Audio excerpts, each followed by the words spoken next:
This conference will now be recorded. अद्य शुक्रवासरः अथवा भृगुवासरः आषाढ शुद्ध द्वितीया तृतीया च दिनांक 1 जुलै 2022 रसरत्न समुच्चय शंखं चक्रं जलौकान् ददतमृतघटं चारुदौर्भिश्चतुर्भिः सूक्ष्मस्वच्छातिरुद्यांशुकपरिविलसन् मौलिमम्भोजनेत्रं कालाम्भोदोज्ज्वलाङ्गं कटितटविलसच्चारुपीताम्बराढ्यं वन्दे धन्वन्तरिं तन् निखिलगदवनप्रौढदावाग्निलीलम् प्रौढदावाग्निलीलम् ब्रह्मणो हि समारब्धामात्रेयाद्येषु पूजिताम् अस्मदाचार्यपर्यन्तां वन्दे गुरुपरम्पराम् आयुर्वेदरतं वन्दे माधवाख्यं महागुरुम् आयुर्वेदामृतं सर्वं शिष्येभ्यो यः प्रदत्तवान् द्रष्टाज्ञानी दृष्टकर्मा कृतकर्मा तथैव च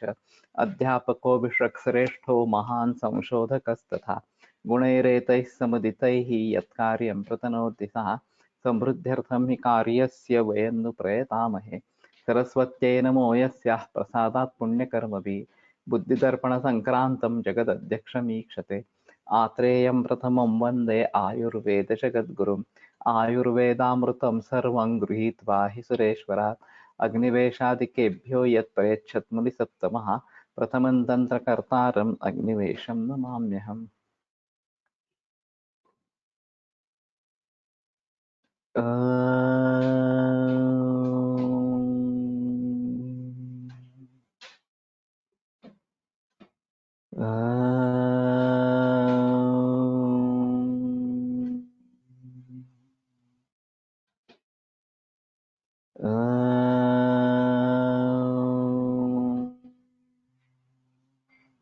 ओम शांति शांति शांति।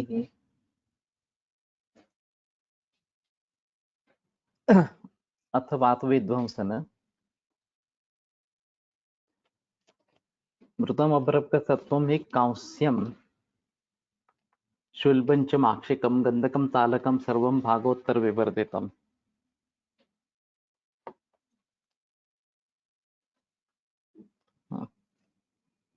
तत्सर्वं कज्जलीकृत्य तत्सर्वं वातारिस्नेहसंयुतं मर्दयत् सप्तदिवसं गोलीकृत्य तुतयत्नतः निम्बुद्रवेण सम्पिष्टं तालकल्केन लेपयेत् अर्धाङ्गुलदलञ्चैव परिशोष्य प्रयत्नतः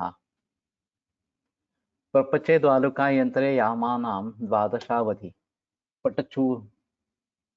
पटुचूर्णं होगा शायद पटचूर्णम् ओके पटचूर्णं विधाय एतत् भावेत् तदनन्तरं पञ्चकोलकचित्राङ्घ्रि चित्राङ्घ्रि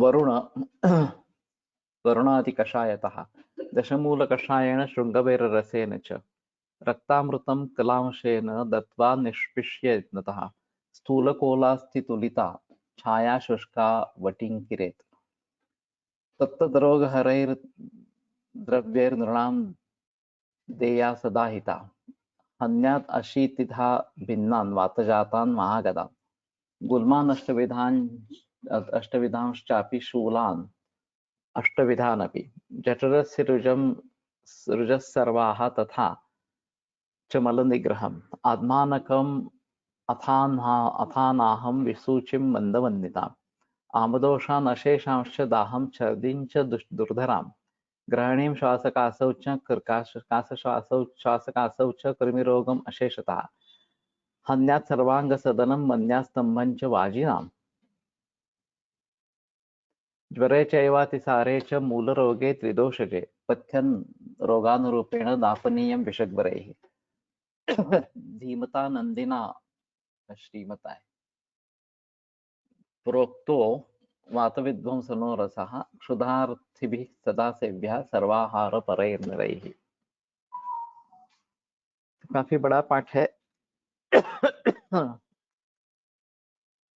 केवल वात विध्वंसन रस के नाम से कोई उपलब्ध है या नहीं, ये मालूम नहीं, महावात विध्वंस तो उपलब्ध है। तो अभ्रकसत्व 1 भाग, कांस्य भस्म 2 भाग, ताम्रभस्म 3 भाग, शुद्ध स्वर्ण पाक्षिक 4 भाग, शुद्ध गंधक 5 भाग और शुद्ध हरताल 6 भाग, इन सबों को एकत्र खरल में घोट कर कज्जली बना ले। इसके बाद उस कज्जली को एरंड तेल में मिलाकर 7 दिन तक घोटे। इसके बाद गोला बनाकर उस गोले को हर गोले की हरताल को नींबू रस के साथ पीसकर उस कल्क में मिलित करे। हाँ। गोला के ऊपर हरताल का लेप आधा अंगुल सोढ़ा लगाए और सुखा ले। इसके बाद शराब संपुट में बंद कर वालुका यंत्र में 12 प्रहर तक पाक करे और फिर कपड़छान चूर्ण बना ले। इसके बाद चूर्ण को पंचकोल के क्वाथ के 7 दिन तक भावित करे। पुनः चित्रक मूल के क्वाथ के साथ 7 बार भावित करे। तदनंतरम वर्णादि गण के औषधियों के क्वाथ में 7 बार भावित करे और इसके बाद दशमूल के क्वाथ से 7 बार भावित करे। इसके बाद अदरक के रस से 7 बार भावित करे और अच्छी तरह घोट कर उसमें संपूर्ण औषध के 16 भाग लाल वर्ण के शुद्ध वत्सनाभ का चूर्ण मिलाकर सबको 1 दिन तक खरल में घोटे और बड़े पेड़ बेर की गुठली के बराबर बटी बना ले तथा सूखा कर शीशी में भरकर रख दे। इस रस को तत्तद्रोग नाशक द्रव्यों के साथ प्रयोग करे। यह हमेशा हितकर है। यह 80 प्रकार के भिन्न भिन्न वात रोग, महारोग, 8 प्रकार के गुल्म रोग, 8 प्रकार के मूल और शूल रोग,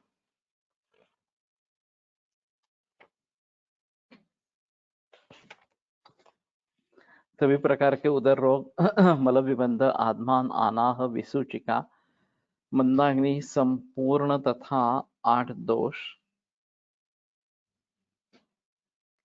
गुल्म रोग, भयंकर वमन रोग, वमन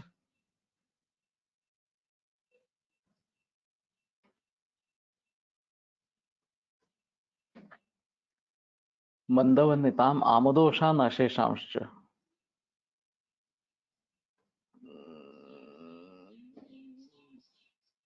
तथा आमदोष होना चाहिए, मंदाग्नि, हाँ, गुल्म रोग, भयंकर वमन रोग,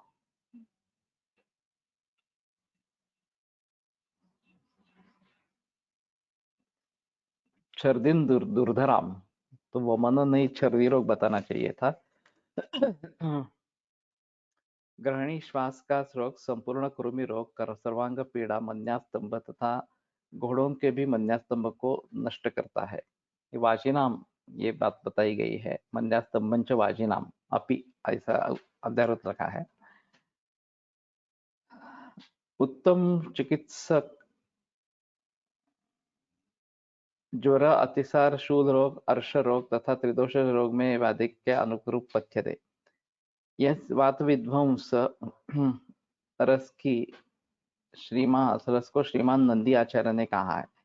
सभी प्रकार के आहार को सेवन करने वाले बुभुक्षित मनुष्य हमेशा सेवन करे।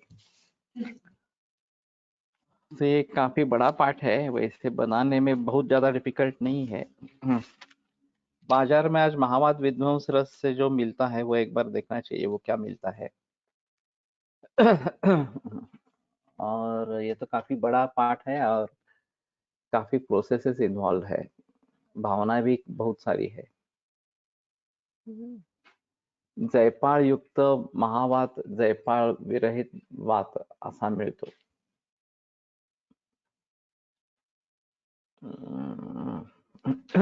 जयपाल कहाँ पे है? यहाँ तो जयपाल नहीं है।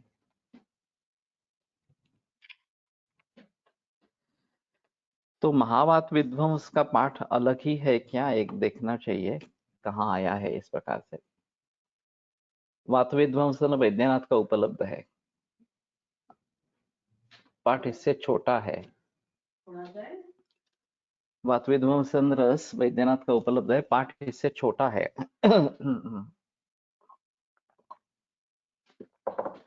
तो वो कुछ अलग पाठ इस प्रकार का होगा।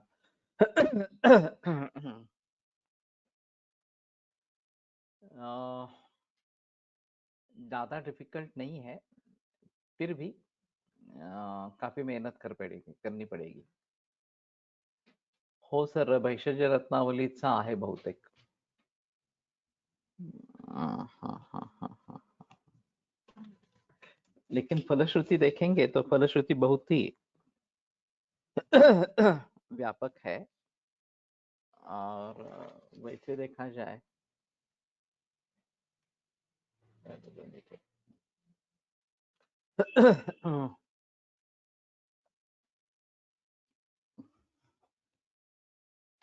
जयपाल युक्तवात विध्वंसन महा इस नाम से दुत्वापेश्वर का आता है। हाँ, हाँ।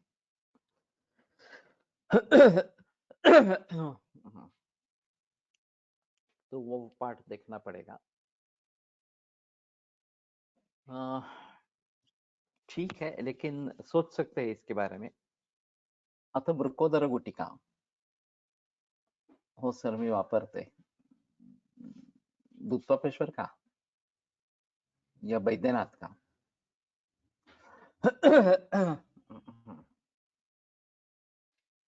किसको हाँ कहा?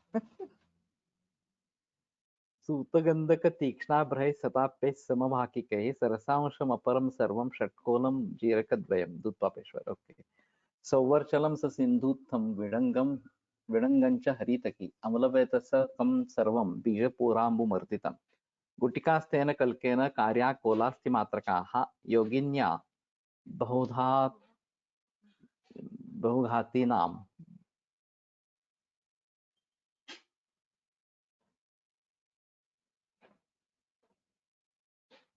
योगिन्या बहुघातीनां युतया त्रैलोक्यविख्यातया निर्दिष्टा हि वृकोदरीति गुटिका सोष्णाम्बुना सेविता निःशेषानिल दोषरोगजरुजम् श्लेष्मामरोगोद्भवं मंदाग्निं घ्राणीं चतुर्विधं महाजीर्णं च तूर्णं जयेत्।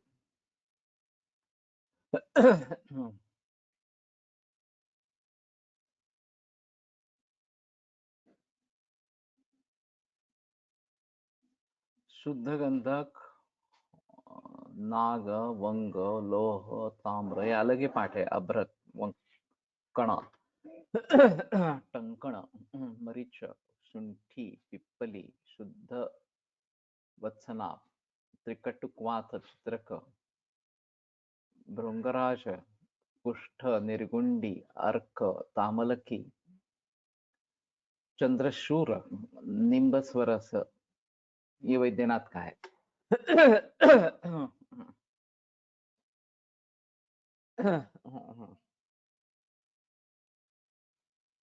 तो ठीक है, ये अलग ही पाठ है। कहीं दूसरी जगह होगी, उसकी फलश्रुति क्या है देखना पड़ेगा। तो बहुघाती नाम युतिया योगिन्या, थोड़ा अजीब है।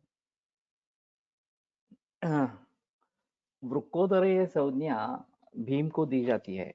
उसका उदर बहुत छोटा था, लेकिन खाने की क्षमता बहुत ज्यादा इस प्रकार की थी।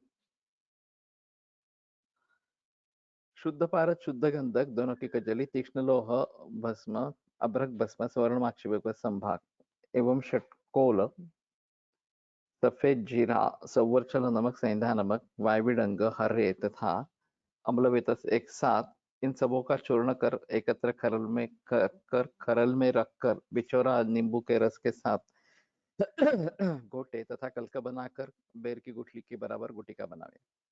इस रस को त्रिलोक में विख्यात बहुधात्री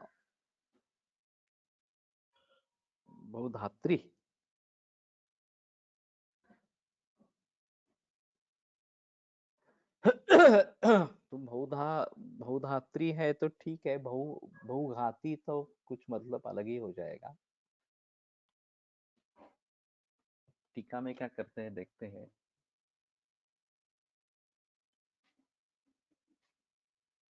बहुघाती नाम युतया बहुधा बहुव्याधि हंतृत्वात् बहुघातीना बहुघाती गौतम यज्ञिकया, बहुघाती गौतिमस गौती संज्ञकया।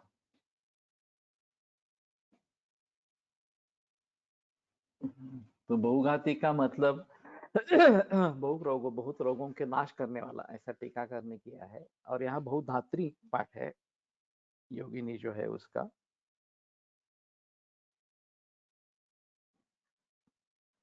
वृकोदरी नाम गुटिका नाम से कहा है। यह वृकोदरी नामक गुटिका प्रतिदिन गर्म जल के साथ सेवन करने से सभी प्रकार के वातजन्य विकार तथा उनकी वेदना, कफ विकृति, अन्य रोग, आमजन्य रोग, मंदाग्नि, ग्रहण रोग, दुस्साध्य, अजीर्ण आदि सभी रोगों को नष्ट करती है। तो आसान है बनाने में। फलश्रुति भी काफी अच्छी है, तो शायद इसके बारे में सोच सकते हैं वृकोदर गुटिका। मंगेश तुम हो क्या?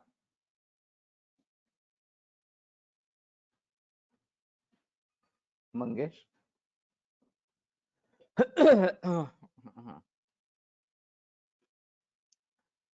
तो ठीक है, वृकोदर गुटिका नाम से पाचन के लिए अच्छी होगी, ऐसा थोड़ा सा है। श्लेष्माम रोगोद्भवम मंदाग्निं ग्रहणीं चतुर्विध महाजीर्णम चतुर्णं जयेत्।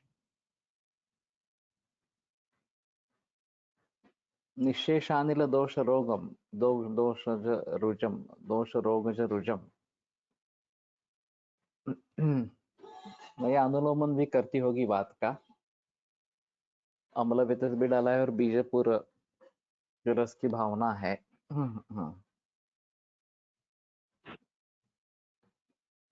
तो ये बना के रखते हैं, बेटर ऑप्शन है। अतः प्रभावती वटी हेमाभ्र लकतीक्ष्णताप्य कमलाम एषाम मतम एषाम समम सप्तकम सूतंच द्विगुणन विशोधन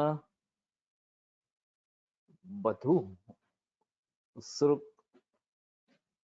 वन्नी शोभांजनात्। विशोधन वधु स्नुक वन्नी शोभांजनात्। पाठाशूर्ण सिंधुवार विजयैरण्डद्रवैर्मर्दितम् तैलंकांगुणि गंधकम कटु भवेत् कल्कम वटीं कल्पयेत्। प्रभावती इति कथिता आर्द्रकद्रावैर्निषेविता ततश्चान् पिबेत् त्वयं दशमूल प्रसादितम्। तपिप्पलीकं पिबतो जलं जयेत् मरुक् मरुद्विकारान् उदराणि अपस्मृतिम्।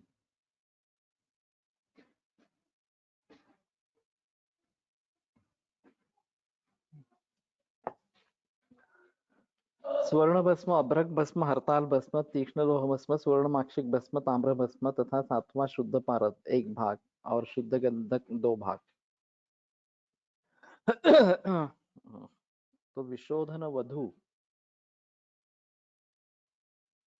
गंधक कहाँ पे है?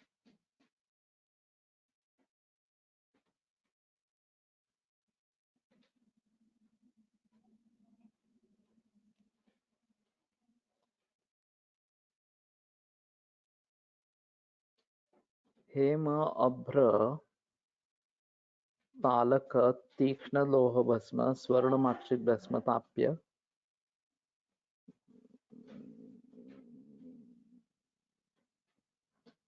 ताम्र भस्म कहाँ से किया अर्थ?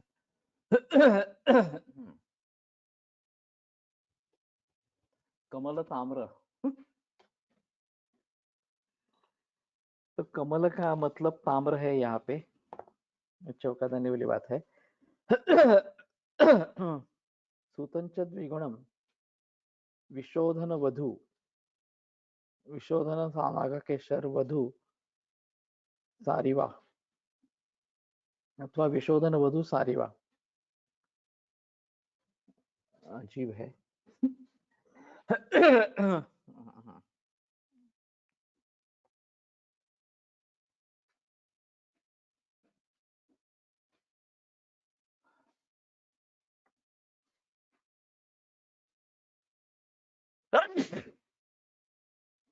सूतद्विगुणम् इति पक्वभागापेक्षया ज्ञेयम्।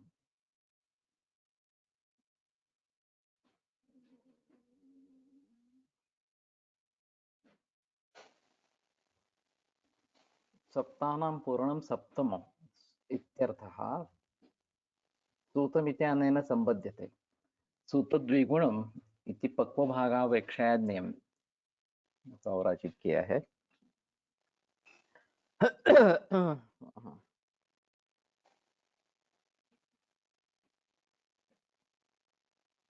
शुद्ध गंधक के लिए कोई शब्द नहीं है ऊपर, और विशोधन वधु ये काफी अलग ही है। विशोधन विशोधिनी नागवल्ली इत्यर्थः। अरे बाप रे। वधू स्पृक्का शारीवावा। यथा विशोधन वधु यद्वा यशोधन वधु इति एकं पदं, विशोधनी या वधु सारिवा इत्यर्थः। ये सारिवा विशोधन करने वाली है। ये सारिवायाः रक्तशोधकत्वात् शोभाञ्जनात् शोभाञ्जनत्ववच् उद्भूतैः द्रवैः इति शेषः। तैलं शिल्लकं कंगुणी प्रियंगु तृणधान्य विशेषो वा तस्या फलं बीजं वा कांगुणी। कटु त्रिकटु। अजीब ही है थोड़ा सा पाठ।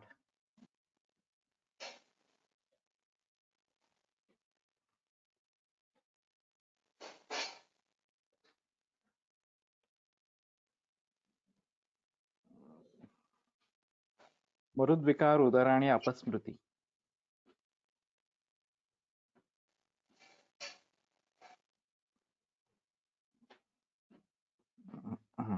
सेहोन चित्रक की जड़ साहिंजन पाठा सूरण कन्न निर्गुंडी भांग तथा एरंडमूल इन सबों को के स्वरस के या क्वाथ से अलग अलग स्वर्णादि भस्मों को भावित करे।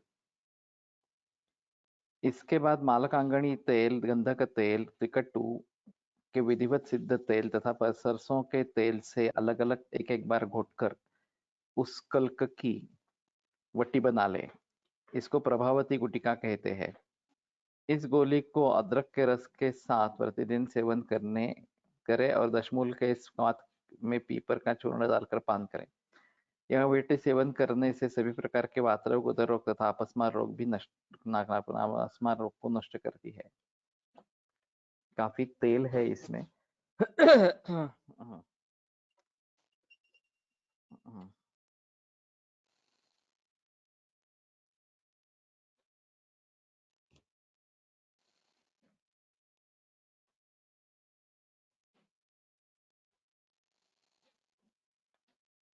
तो ये थोड़ी गड़बड़ है इसमें। सूतंच द्विगुणम येषाम सप्तकम सूतंच द्विगुणम। तो द्विगुण का मतलब इन्होंने दो भाग गंधक किया है। हाँ,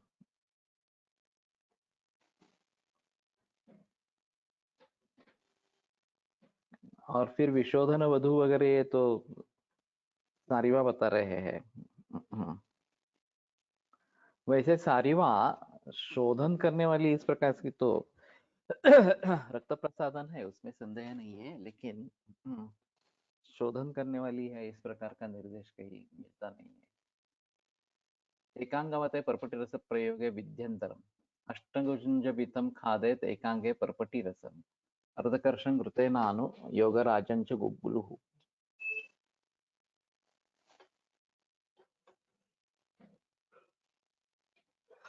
तो एकांगवात में पर्पटी रस अष्टगुंज जितना खाए या योगराज गुगुल अर्धकर्ष मात्रा में घृत के अनुपान के साथ सेवन करें।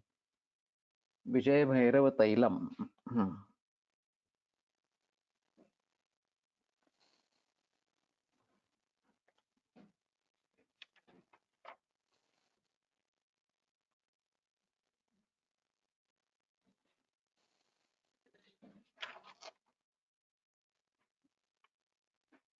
धान्याम्ल पिष्ट सुरभित्रय सूतलिप्त तैलाक्त दीप्त पटवर्ती मुखात् प्रवृत्तम कंपोत्तरान जयति पान विलेपनाभ्याम मातामयान विजय भैरव नाम तैलम।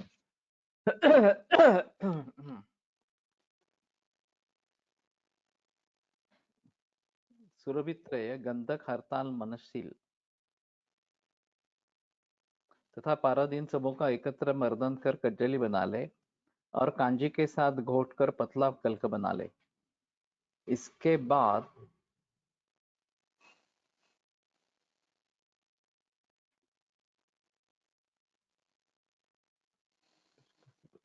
सूतलिप्त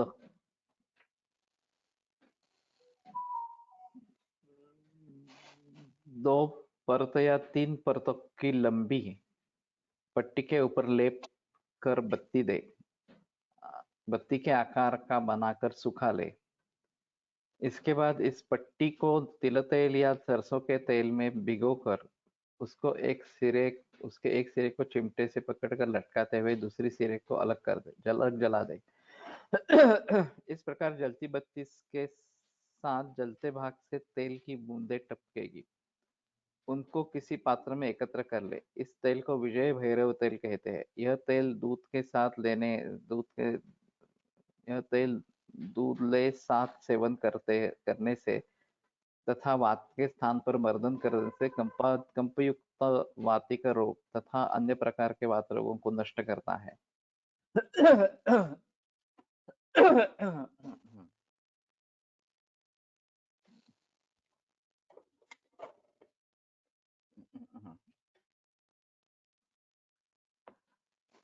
थोड़ा अजीब है। सुरभित्रय का एक अलग अर्थ पीछे किया था, नागकेशर वगैरह ऐसा कुछ किया था। यहाँ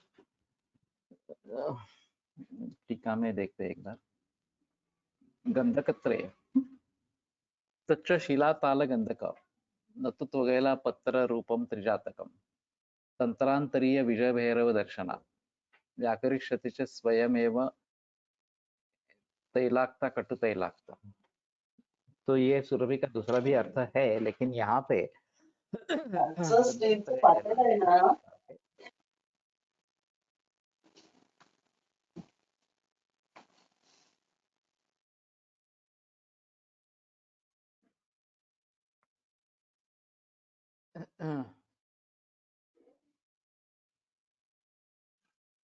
तैलाक्त दीप्त पटवर्ती मुखात प्रवृत्तम।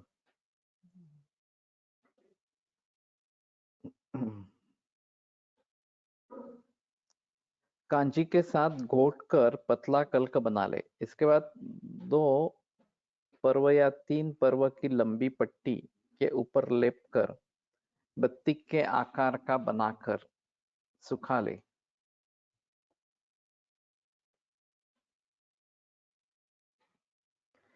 तैलाक्त दीप्त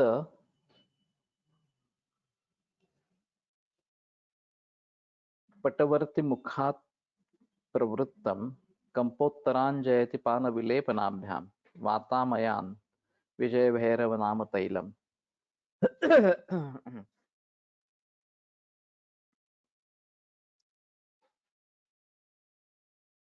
यह कांजी कहाँ पे आई है? धान्याम लपिष्ट, ठीक है।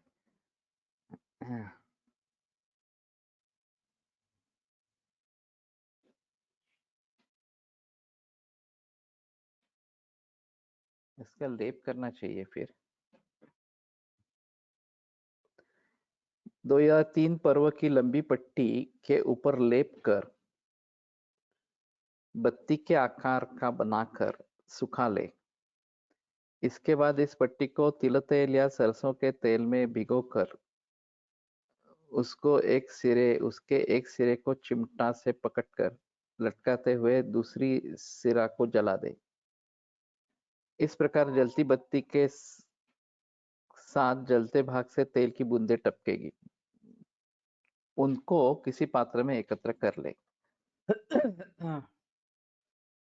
ते कांजी में घोटकर तैलाक्त दीप्त पटवर्ती उसका लेप लगाना है कपड़े की पट्टी पर।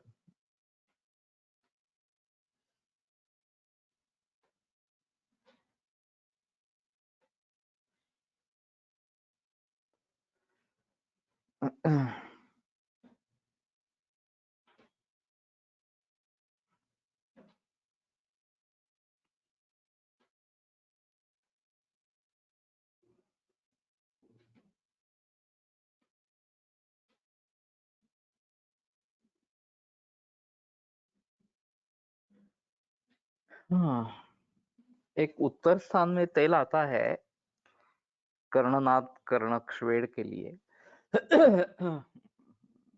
ये देवदार वगैरह से उसको कपड़ा बांध के उसको जला के उसमें से तेल निकलता है, ऐसा है। और ये कर्ण पूरण के लिए बताया गया है। दीप्ति तेल ऐसा ही नाम है मेरे ख्याल में।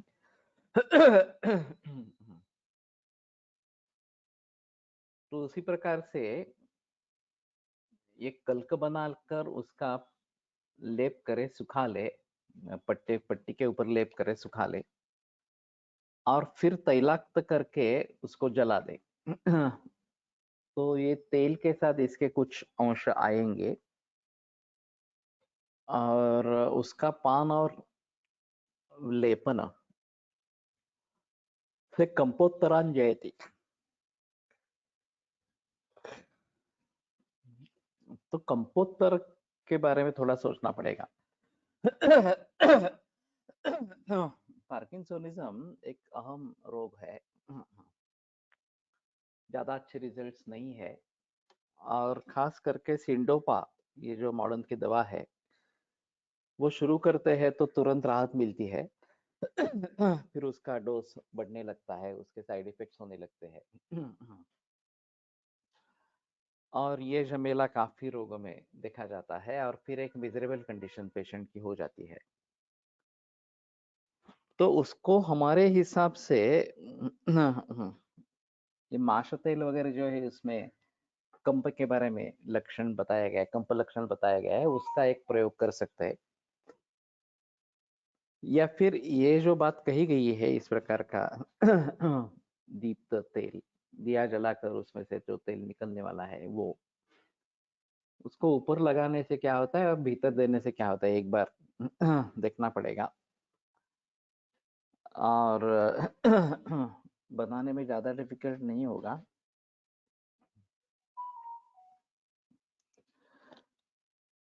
विजय भैरव तेल इस प्रकार का नाम है, तो शायद इसको बनाने की कोशिश करते हैं और कंपवात में या पार्किंसन में इसका प्रयोग कर सकते हैं। थोड़ा कंपवात क्षयजन्य है कि अवरोधजन्य, दोनों होते हैं। हर मरीज अलग अलग होता है कंपवात में और दोनों तरीके से दिखता है। क्षयजन्य भी संप्राप्ति दिखती है या फिर अवरोधजन्य भी दिखती है। और ये कंप होता रहता है तो उससे श्रम होता है। पसीना छूट जाता है, स्वेद स्वेद होता है इस प्रकार से, और उससे आसक्ति आ जाती है। और इनवॉलंटरी होने के कारण उसको रोकने का प्रयास काफी मुश्किल होता है। कज्जली हरताल मनशील एकत्र घोटून डायरेक्ट तेलात मिश्रण उकळून वापरले तर उपयोग होईल का? पहले तो यही करके देखेंगे ग्रंथों में जो दिया है वो। क्योंकि मुझे लगता है ये तेल में मिक्स होने के बाद किस प्रकार का होगा ये बताना थोड़ा मुश्किल होगा। अगर वो घुल मिल जाए तो भी प्रॉब्लम हो जाएगी।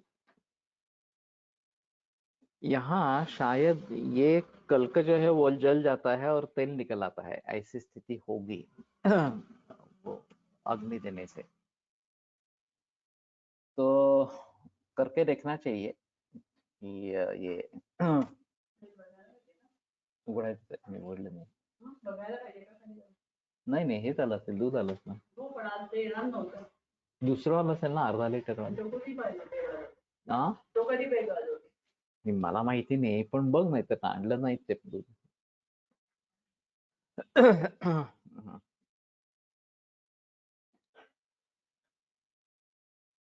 आपण काय वापरतात कंपवातात? ऐसे तो एक दवा नहीं है. ये काफी मुश्किल है. वैद्य अंतरकर सर का कार्य है इसमें. तो लेकिन अजीब है, उसके पीछे जो थॉट प्रोसेस है वो अजीब है। ये सिंडोपा है. ये दवा कपिकच्छु में पाई जाती है, लेकिन वो मात्रा उसकी बहुत कम है कपिकच्छु में। तो कपिकच्छु का लड्डू बना के देना चाहिए, लेकिन वो पचन भी होना चाहिए उसका, ये उसकी अलग बात होती है। तो इन्होंने कंपोवात में कितनी मात्रा देने पर सिंडोपा की एक्शन मिलती है, सिंडोपा की कितनी मात्रा देनी पड़ती है, और उतनी मात्रा देने के लिए कपिकच्छु कितनी मात्रा में देना पड़ेगा, ये संशोधन किया था। और काफी बड़ी मात्रा है, 30-40 ग्राम या उससे भी ज्यादा होगी इस प्रकार से। तो लेकिन उन्होंने उतनी मात्रा देके कंपोमात में रिलीफ आता है, ब्लड में ये बढ़ जाता है, जो सिंडोपा या जो कुछ उसका द्रव्य है ये बढ़ जाता है और फिर कंपोमात पर काबू आता है, ये सिद्ध किया। फिर इसकी मात्रा को कम करने के लिए उन्होंने कुछ उपाय ढूंढा और झंडू को ये रिसर्च दे दिया। झंडू ने HP200 नाम की गोली बनाई इसकी। और वो सिंडोपा जैसी काम करती है, ऐसा उनका कहना है। लेकिन इसमें आयुर्वेद का विचार कुछ भी नहीं है। ये पूरा मॉडर्न के बेस के ऊपर उन्होंने बनाया था और उसी के आधार पर उन्होंने ये बात कही है। तो जिन मरीजों में संतर्पण की आवश्यकता है उनमें मैं ये प्रयोग करता हूँ। दूसरी भी बात ऐसी है कि कपिकच्छु भृशम वृष्या इस प्रकार की बताई गई है। वो वृक्ष है। मॉडर्न मेडिसिन में वाजीकरण इफेक्ट जो है वो केवल मानसिक बताया जाता है, उसमें द्रव्यों का कोई रोल नहीं है। यहाँ पुणे में वाजीकरण के ऊपर एक सेमिनार हुआ था, मेरे ख्याल में 1982 में हुआ था। PH कुलकर्णी ग्रुप ने आयोजित किया था। और मैं तो बिल्कुल नया नया पास आउट था उस समय में, लेकिन आश्चर्य रहा कि उस समय जो सेमिनार्स होते थे उसमें आयुर्वेद कुछ भी होता नहीं था। तो सेमिनार में जो व्याख्यान हुए उसमें से तो कुछ पता नहीं चला। मेरे मन में था कि स्वस्थस्य ऊर्जस करें यस्तु तदृशन तद रसायनम, ये जो बात बताई गई है कि स्वस्थ की ऊर्जा बढ़ाने वाला वो रसायन और वाजीकरण है। और प्रायः ये शब्द का प्रयोग है कि प्राय प्रायण रोगाणां द्वितीयम प्रशमेतम, स्वस्थ की ऊर्जा बढ़ाने वाला है वो रसायन वाजीकरण है, और प्रायः दूसरे प्रकार का जो मेडिसिन है वो रोग शमन करने वाला इस प्रकार का है। और चरकाचार्य खुद ही लिखते हैं प्राय शब्दों विशेषार्थ युभयम ही उभयार्थकृत, प्राय शब्द विशेषार्थ से है और दोनों तरीके के द्रव्य दोनों तरीके के काम करते हैं। जो रसायन वाजीकरण है वो भी व्याधिनाश करेंगे और जो व्याधिनाशन है वो भी रसायन वाजीकरण काम करेंगे, ऐसा उसका अर्थ होगा। अब रसायन का व्याधि शमन के लिए प्रयोग मैं खुद कैंसर में कर रहा हूँ, जहाँ रसायन चिकित्सा यही प्रिंसिपल है, तत्व है। लेकिन वाजीकरण को इस प्रकार से व्याधि नाशन के लिए कहाँ प्रयोग करें, ये एक अलग मुद्दा है। तो एक बात हो सकती है जहाँ पे शुक्र क्षय है, उन रोगियों में वाजीकरण का प्रयोग कर सकते हैं शुक्र बढ़ाने के लिए इस प्रकार से। लेकिन ये आइडेंटिफाई कैसे करें कि ये शुक्र क्षयजन्य है। राजयक्ष्मा की संप्राप्ति दोनों तरीके से बताई गई है। रस क्षीण होकर अगले धातु क्षीण हो जाते हैं, या क्षीणे रेतस्य नंतर क्षीयन्ते धातव सर्वे ततः शुष्यति मानव, शुक्र का क्षय होने से पिछले वाले धातु भी क्षय हो जाता है। तो शुक्र क्षयजन्य राजयक्ष्मा में इसका एक वाजीकरण का एक अहम रोल इस प्रकार का रहेगा। लेकिन इसमें वाजीकरण होने के बाद शुक्रोत्सर्ग की इच्छा होगी, उसको तो रोकना पड़ेगा। अतिस्त्री कामताम वृद्धम शुक्लम शुक्राश्मरीम अपी, ये जो बात बताई गई है तो हस्तमैथुन होने की संभावना बहुत ज्यादा इन रोगियों में होती है अगर वाजीकरण देते हैं तो शुक्र स्तंभक, वर्धक और स्तंभक इस प्रकार का प्रयोग है। तो वंग और जाति फल ये दो शुक्र के स्तंभक बताए गए हैं तो इन दोनों के साथ में वाजीकरण औषधियों का प्रयोग करेंगे तो शायद बात बनेगी। और अगर ये बात सही है कि कपिकच्छु इसमें अच्छी दवा है इस प्रकार से, या सिंडोपाक को भी वही एक्शन है। मॉडर्न मेडिसिन पहले समझ के चलती थी कि कोई वाजीकरण द्रव्य नहीं होता ये केवल मानसिक परिणाम ही है। और वैसे संकल्पो नक्ररेतश्च वृषाणाम, यह हमारा भी अग्र संग्रह है। तो केवल संकल्प से मैं मैथुन करूंगा, इस प्रकार के संकल्प से ही शुक्र की वृद्धि होती है ऐसा बताया गया है। लेकिन नक्ररेतश्च भी बताया गया है और काफी वनस्पतिज, प्राणीज, खनिज द्रव्य बताए गए जो वाजीकरण बताए गए। तो द्रव्यों का भी परिणाम है, मानस भाव का भी परिणाम है, ये बात स्पष्ट रूप से सामने आती है। लेकिन द्रव्य के कार्य के बारे में एलोपैथी मानती नहीं थी। In oral cancer post operative and post radiation what to do for jaw opening, रसायन चिकित्सा उपयोग होता है, रसायन का नहीं होता है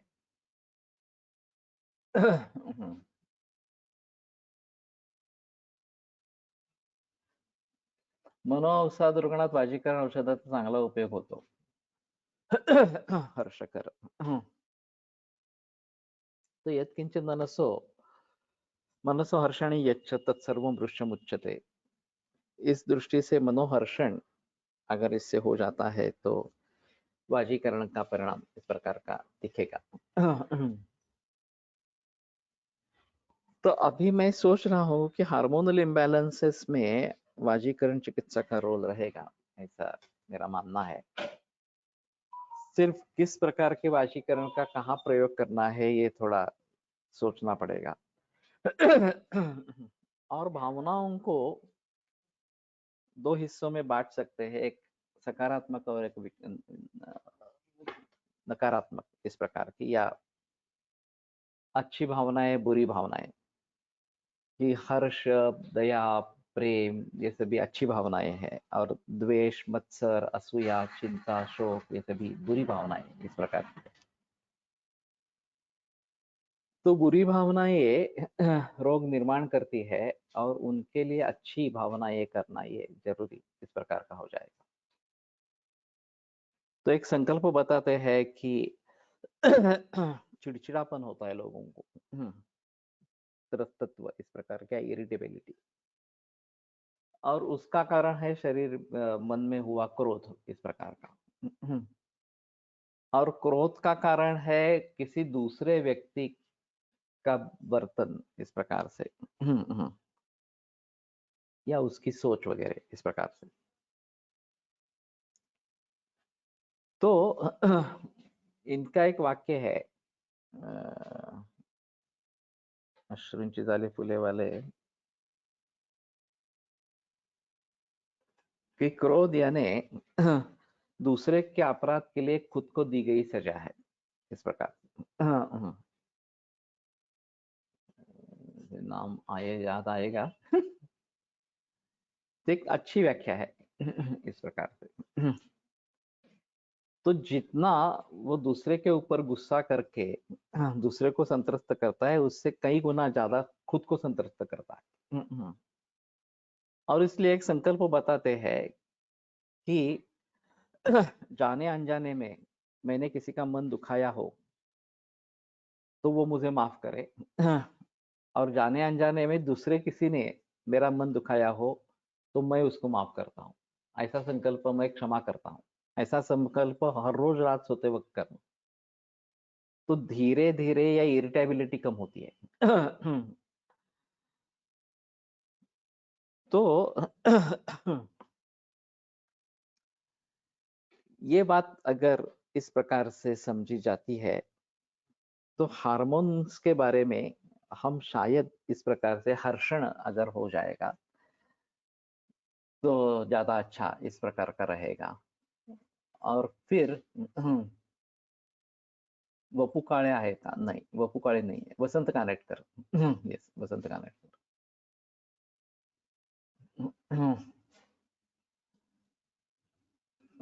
वामनराव पै। ये नाटक जो है ना, अश्रूंची झाली फुले, उसमें है, या प्रेमाच्या गावा जावे इस नाटक में है, वसंत कानेटकर का वाक्य है। संयोग से मुझे उनकी ट्रीटमेंट करने का सौभाग्य मिला था। ज्यादा दिन ट्रीटमेंट नहीं चली, लेकिन उनको देखने के लिए मैं नासिक गया था। और फिर कुछ दिन तक ट्रीटमेंट की थी। मेरे ख्याल में पार्किंसनिज्म ही था। अभी पक्का याद नहीं है। तो हम काफी बहक गए। कहने का तात्पर्य अर्थ ये है कि अगर सिंडोपा को ये एक्शन जब एलोपैथी में देखी गई कि उससे वाजीकरण इफेक्ट होता है, तो वो मानने लगे कि द्रव्य से भी वाजीकरण होता है। नहीं तो वो हंसते थे आयुर्वेद के ऊपर और हंसी मजाक उड़ाते थे। उस समय सेमिनार में भी ऐसा ही हुआ। वैलिडिटरी फंक्शन में जो विद्वान आए थे, एलोपैथी के डॉक्टर थे, आर.डी. लेले, जो जसलोक के मुख्य रहे हैं, उन्होंने शुरुआत ही ऐसी की, ये सेमिनार ही व्यर्थ है। वाजीकरण के ऊपर क्या सेमिनार कर रहे हो, ये तो केवल मानसिक होता है, कोई द्रव्यों का रोल होता ही नहीं है, इस प्रकार से। तो कहने के तात्पर्य अर्थ ये है कि एलोपैथी ऐसा मानकर चलती थी कि द्रव्यों के द्वारा वाजीकरण इफेक्ट होता है, ये बात नहीं होती है। लेकिन इससे ये बात पता चली कि सिंडोपा से वाजीकरण होता है, इस प्रकार का सामने आ गया रिसर्च। तो अभी ये तो बात हो गई कि द्रव्य से भी वाजीकरण होता है। केवल मानसिक संकल्प से ही वाजीकरण होता है ऐसा नहीं है, द्रव्यों के साथ भी वाजीकरण होता है। अब अगर ये शुक्र क्षयजन्य विकार है ऐसा मानते हैं, क्योंकि इस प्रकार से शुक्रवर्धन करने वाले सिंडोपा से उसमें राहत मिलती है या कपिकच्छु से राहत मिलती है, तो शायद पार्किंसनिज्म को देखने का एक अलग तरीका उभर आएगा। कि हम शुक्र क्षय दूर करने के लिए दवाइयों का प्रयोग करेंगे। शुक्रवर्धक द्रव्यों का प्रयोग करेंगे। और कपिकच्छु एक उसका उदाहरण है, अच्छा उदाहरण है। लेकिन सिर्फ कपिकच्छु ही नहीं, अश्वगंधा से लेकर कई द्रव्य है, मकरध्वज है, कि जो वाजीकरण इस प्रकार के बताए गए हैं। तो इन सभी का प्रयोग इसमें करके देखे। और ये बात ध्यान में रखनी चाहिए, बाकी अग्नि बल वगैरह सभी जो बातें हैं और कारण क्या है, ये तो भी देखना ही है। ऐसा नहीं है कि ये सभी को सिर्फ शुक्रवर्धक योग देना आरंभ करेंगे। एक इनका बैद्यनाथ का शतावरी आदि चूर्ण करके है, वो काफी प्रचलन में है वाजीकरण के लिए। वृक्षवटी है, वो भी काफी प्रचलन में है। और इस प्रकार से कपिकच्छु के मोदक भी बनाते हैं, पाक बनाते हैं उसका, इस प्रकार से। तो गुलाब जामुन जैसे इसके कपिकच्छु से गुलाब जामुन बन सकते हैं। सिर्फ ये देखना है कि अग्नि अच्छा हो, और वो अजयकरण के लिए दे सकते हैं। मैंने शुरू में एक दो बार ये प्रयोग किया था, लेकिन ये बड़ा झमेला है इस प्रकार का करने का। तो खवा और उसके साथ कपिकच्छु का चूर्ण डाल के, जैसे रवा डालते हैं उस प्रकार से कपिकच्छु का चूर्ण डाल के ये गुलाब जामुन बनाना, और घी में तले जाते हैं और शर्करा के पाक में डालते हैं। तो रोचक भी होते हैं, उसमें कोई संदेह की बात नहीं। लेकिन अग्नि को देखकर देना चाहिए। तो ये अभी ये जो तेल बता रहे हैं, वे तो अपतर्पण जाति का है। ये तो संतर्पण करने वाला नहीं है बिल्कुल। तो वातामयान विजय भैर विलेपनाभ्याम कंपोत्तरान वातामयान, कंप जिसमें प्रधान है इस प्रकार के वाता में है। और वैसे माश जो है, उड़द जो है, उसमें भी ये गुणधर्म बताए गए हैं। फलानिमाशवद विद्यात काकांडोलात्मगुप्तयोः आत्मगुप्ता और काकांडोला, इनके दोनों के फल के गुणधर्म माश के जैसे है। और माश प्रभुताभ्यंतरमल इस प्रकार का भी है और शुक्रवर्धन भी है, उसमें संदेह की बात नहीं, इस प्रकार की नहीं है। तो शायद इन सभी को ध्यान में रखते हुए कुछ औषधि योग, आहार योग इस प्रकार से बना सकते हैं।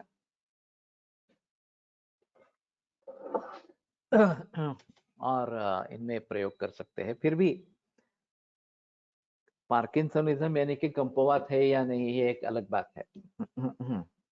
ग्रंथों में जो कंपवात या कंपोत्तरवात इस प्रकार का बताया गया है, उससे शायद पार्किंसन का स्वरूप अलग इस प्रकार का होगा। और ऐसी अवस्था में पार्किंसन को अलग तरीके से समझ में लेना पड़ेगा। अभी मैंने सुना था कि एक रेडिएशन जैसा लेजर ट्रीटमेंट कुछ करते हैं ब्रेन में, और इससे पार्किंसन मिट सकता है। लेकिन ये बहुत ही जोखिम वाला काम है, और अगर गड़बड़ हो गई तो कुछ भी इसके साइड इफेक्ट्स हो सकते हैं। तो इसके लिए वो ज्यादा प्रचलन में नहीं है। पुल देशपांडे को पार्किंसंस की शिकायत थी, उनको किसी ने बताया था कि अमेरिका में जाकर ये करो। जब उन्होंने बात सुनी कि ये खतरनाक हो सकता है, तो उन्होंने बात छोड़ दी। और बृहत्यादिगण उपयोग होऊ शकतो, बृहणार्थ कपिकच्छु सुद्धा आहे, फलश्रुती चांगल्या प्रकारे जुळते। विदार्यादिगण आहे ये वास्तव में। मदात्यामध्ये कंपवात असतो, त्याचा कसा विचार करावा, ये तो और अलग इस प्रकार का होगा। विदार्यादिरयन रुद्यो ब्रूहणो वातपित्तः शोषगुल्मांग मर्दोर्ध्व श्वासकासहरोगणः, ये जो बात विदार्यादिगण के बारे में कब बताई गई है, तो उसको ध्यान में रखते हुए जहां ब्रूहण की अपेक्षा है, अग्नि अच्छा है, तो वहां विदार्यादि गण का प्रयोग कर सकते हैं। विदार्यादि घृत मिलता है, विदार्यादि अवलेह मिलता है, विदार्यादि कषाय भी मिलता है, ये सभी उपलब्ध है। तो जहां ब्रूहण की अपेक्षा हो, वहां विदार्यादि घृत या विदार्यादि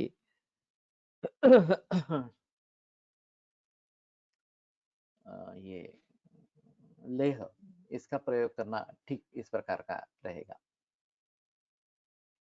तो मदात्य में जो कंपवात है, उसमें तो मदात्य की चिकित्सा करनी चाहिए। लेकिन उसमें भी ऐसा है, हाल ही में जो मदात्य के मरीज दिखते हैं, मदात्य के साक्षात नहीं मिलते हमें, वो ट्रीटमेंट के लिए नहीं आते। लेकिन मद्यपान से अल्कोहलिक सिरोसिस, लिवर का, ये ज्यादा मिलते हैं। और उसमें इसोफेजियल वराइसिस या गैस्ट्रिक वराइसिस ये ज्यादा है।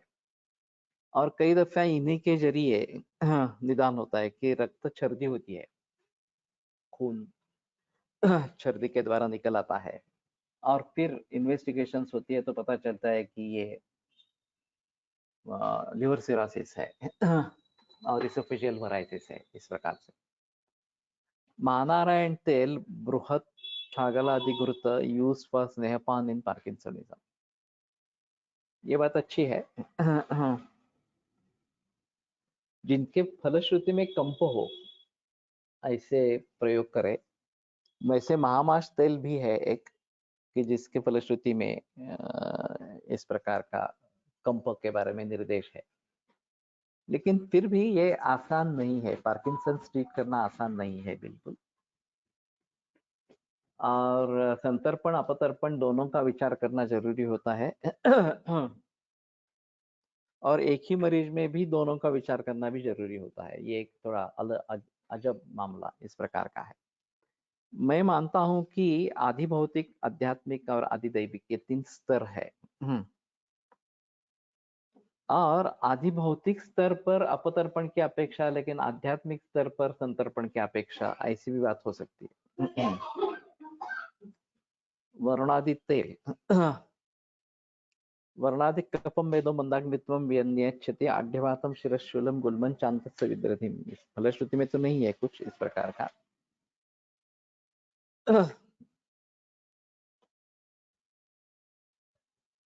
वारुणी तेल, वरुणादि नहीं पहचान। ये क्या है वारुणी तेल? मालूम नहीं मुझे। इससे नहीं फार्मेसी। ओके, तो ये प्रयोग कर सकते हैं। वारुणी तेल क्या पाठ है एक बार देखना पड़ेगा, शायद उसके बारे में कुछ सोच सकेंगे।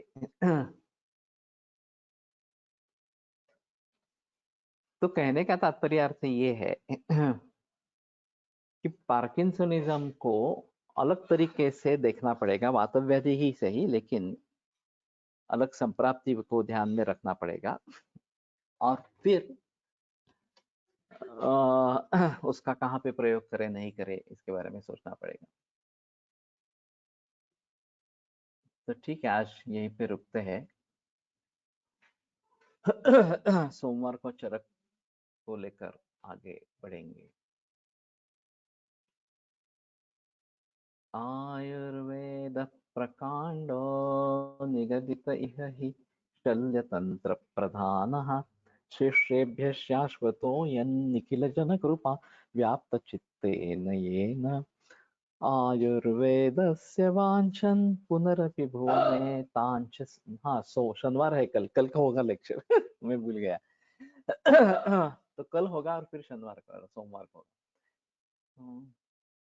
आयुर्वेदस्य वाञ्छन् पुनरपि भुवने ताञ्च सुष्ठु प्रतिष्ठां श्रेष्ठं धन्वन्तरिं तं प्रणमति च सदा वैद्यवर्गो हि नूनं, वैद्यवर्गो हि नूनं। पार्किन्सन्सचे निदान निश्चिती काही लैब टेस्ट असते का? मुझे तो पता नहीं है। लक्षणों के द्वारा शायद किया जाता है, लेकिन ये ब्रेन में अगर कुछ है तो शायद इंद्रवारुणी मूल इतना ही कंटेंट है। तो ये अपतर्पण करने वाला होगा।